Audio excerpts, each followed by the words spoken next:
You ask Tiger to calculate. This deals with finding the midpoint between 2 points. The midpoint between the 2 points is negative 22.5, 18.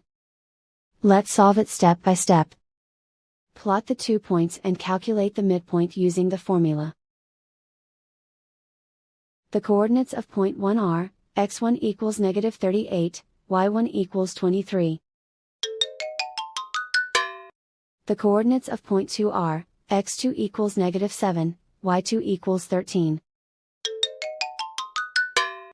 PM represents the midpoint of the 2 points.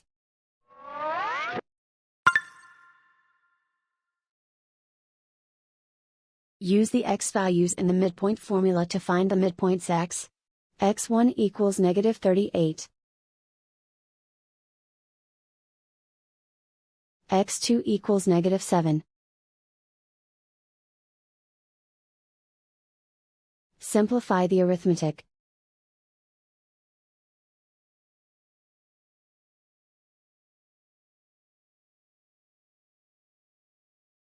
Use the y values in the midpoint formula to find the midpoints y.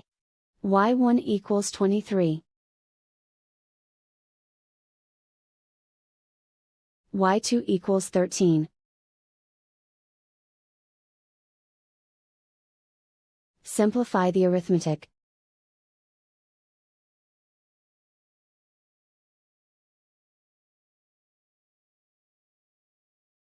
And so, the midpoint is negative 22.5, 18.